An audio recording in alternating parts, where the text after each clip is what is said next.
कह रहे हैं जैसे कि राहुल गांधी ने कहा कि शक्ति को समाप्त करना, तो हिंदू में शक्ति की तो आराधना की जाती है।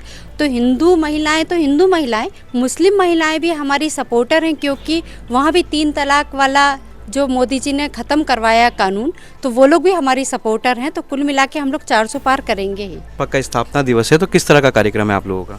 हमारे यहाँ पे भाजपा के स्थापना दिवस पर आज 6 कार्यक्रम हम लोगों को मिले हैं। एक तो घर घर हम लोग को झंडा लगाना है भारतीय जनता पार्टी का। दूसरा, हमें ये जो हमारे वरिष्ठ जन हैं, श्यामा प्रसाद मुखर्जी हैं, अपने दीनदयाल उपाध्याय जी, भारत माता जी, इनकी तस्वीरों पर माल्यार्पण करना है। तीसरा कार्यक्रम हमारा है लाभार्थी संपर्क। जो भी मोदी जी की सरकार के द्वारा या शिवराज सिंह जी की सरकार थी पूर्व में, आज यादव जी की सरकार है, उनके द्वारा जो भी लोगों को लाभ मिले हैं, तो उन लाभार्थियों से हमें संपर्क करना है। तीसरा कार्यक्रम ये था।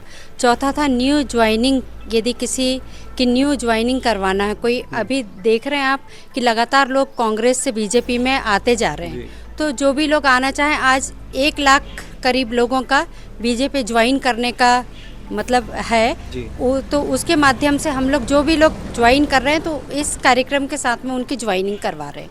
फिर एक कार्यक्रम मतलब ये है कि प्रवासी बनाए गए हमारे यहाँ, कि जिस बूथ पे जो भी है कार्यकर्ता, तो दूसरे बूथ का कोई आके ये सब आयोजनों में सहभागिता करेगा और वो हमारी भारतीय जनता पार्टी के इतिहास और विकास के बारे में बताएगा। लोगों को उनका इतिहास और विकास मालूम चले, आज के दिन का मूल उद्देश्य ये है। और फिर लास्ट हमारा ये है कि माइक्रो डोनेशन, एक मोदी जी ने एक कार्यक्रम चालू किया है, तो उसमें 5 रुपये से लेके 2000 तक, जिसको जो भी अपनी श्रद्धा से, क्योंकि हमारी पार्टी किसी चंदे पे नहीं चलती है, हमारी पार्टी समर्पण निधि पे चलती है। तो ये समर्पण निधि का जो है 5 रुपये से लेके 2000 तक, जिसकी जो श्रद्धा हो, यदि एक गरीब भी 5 रुपये देना चाहता है तो हम उसको स्वीकार करेंगे, कोई 2000 रुपये देना चाहता है हम उसको स्वीकार करेंगे। तो माइक्रो डोनेशन का भी आज काम करना है। ठीक है। अच्छा, इस बार लोकसभा में क्या माहौल रहेगा? अभी जैसे लोकसभा चुनाव भी होने वाले हैं और भोपाल से भाजपा के लोकसभा उम्मीदवार भी घोषित कर दिए गए हैं, कांग्रेस के भी घोषित कर दिए गए, तो किस तरह का माहौल अभी जनता के बीच में है? जनता के बीच में बस भारतीय जनता पार्टी है। पूरा देश केसरिया रंग से रंगा है।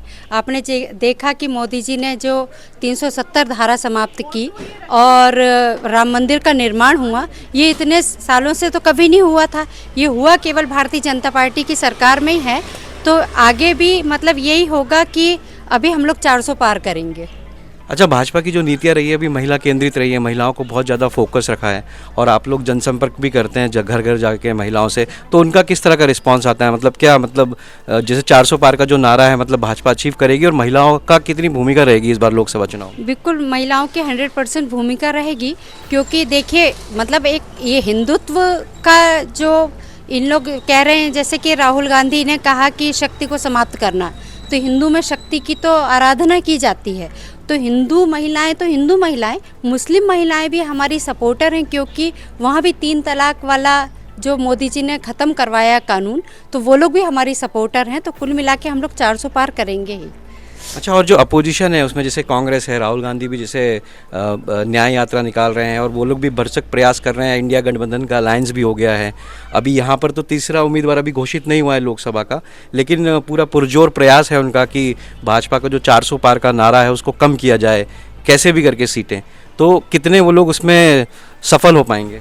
कोई सफल नहीं हो पाएंगे, क्योंकि वो गठबंधन नहीं है, वो ठगबंधन है और धीरे धीरे टूटता जा रहा है। अपन देख रहे हैं उनमें से लोग टूट के उनकी पार्टी में ही बिखराव होता जा रहा है। तो जब आपके घर में ही बिखराव हो रहा, तो आप क्या सरकार बना लोगे और कितनी सीटें जीत जाओगे?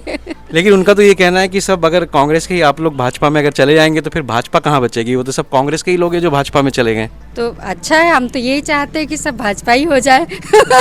लेकिन ये तो है ना कि भाजपा का जो कैडर है वो तो फिर समाप्त होगा ना, अगर कांग्रेस के ही लोग आ जाएंगे तो फिर। नहीं, ऐसे तो नहीं आएंगे, और ऐसे आएंगे भी तो हम पूरे लोगों को लेंगे भी नहीं ना, क्योंकि उसमें कई लोग ऐसे हैं भी नहीं। उनका चरित्र देखा जाए, उनकी नीतियाँ रीतियाँ देखी जाए, तो वो हमारे से मैच नहीं करती। जब उनके सिद्धांत हमसे मैच नहीं करेंगे तो वो कैसे हमको ज्वाइन करेंगे? अच्छा, और अभी जैसे स्टेट पॉलिटिक्स की बात करें तो अभी जैसे मोहन यादव जी सीएम है, मुख्यमंत्री हैं, तो किस तरह का उनका कार्यकाल चल रहा है? और जैसे शिवराज सिंह चौहान की जो एक महत्वाकांक्षी योजना थी लाडली बहना योजना, अभी तो शुरू है लेकिन लोगों में ऐसी धारणा भी बन चुकी है कि लोकसभा चुनाव तक ये रहेगा और लोकसभा चुनाव के बाद ये बंद हो जाएगा। तो क्या ये चीज़ें, मतलब क्योंकि आप लोग तो पार्टी कैडर से जुड़े हुए हैं, तो क्या है इस योजना को लेकर के आगे, और अभी कैसा कामकाज है मोहन यादव जी का? मोहन यादव जी का कामकाज बहुत बढ़िया है। और जो शिवराज जी ने जो योजनाएं चालू की हैं वो उन्होंने उसको कंटिन्यू रखा है।